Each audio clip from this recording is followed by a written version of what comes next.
Hey, what's going on, guys? It's Kelton. Do me a favor, like, subscribe, hit the side a bunch. So, how to price a pressure washing job, mistake number 4. The fourth mistake I would see for beginners. So, you know how in that first video I mentioned that if you're basing it off of heated square footage, you're not capturing the total square footage on that house. And that's going to be a big mistake because you're leaving hundreds of dollars off of the table when you do that. So, you want to make sure that you're capturing the total square footage. Well, once you do that, what are you doing with all that extra square footage that you just captured? So there are some things that I mentioned where they've got a front porch, they've got a back porch, say maybe that back porch is screened in as well. Those are also things that you want to charge additionally for as well. And I know that sounds kind of crazy, but every one of those is going to take additional time. If you want to be super consistent when it comes to bidding jobs, you have to capture every single one of those nuanced details. Now, some of those things you would actually include in just the overall house wash price. Some of those things, if you wanted to and you chose to, you could actually pull them out and charge separately for it. Now, for us, we'll do that from time to time where we actually take the back porch and we'll pull that out and we'll give a separate price just for the back porch because maybe it's screened in, maybe there's a lot of furniture, maybe there's just a lot of stuff in there that would have to be moved. And we know that all of that is going to take additional time. So if we went to that job, we would want to make sure that we're capturing our hourly rate at something like that, where it's going to take an excess of, 30 minutes or so to move all that stuff.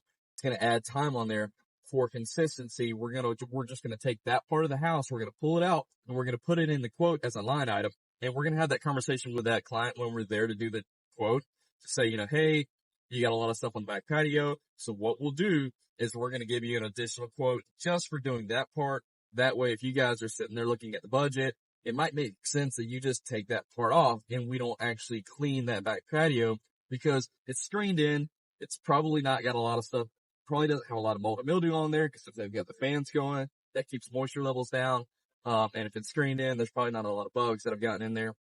So you can have that conversation with them to let them know, hey, we're just going to give you a separate quote for that part.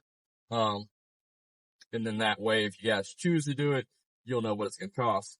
And again, the reason that you're doing that is because you want to capture a good hourly rate. You want to be consistent. Okay. So consistent pricing is going to be key for you guys to be able to scale. And that's just one of the ways to do it. To make sure that you're capturing those things, quoting for additional surfaces that are going to take additional time. So, that front porch, that back porch, screens.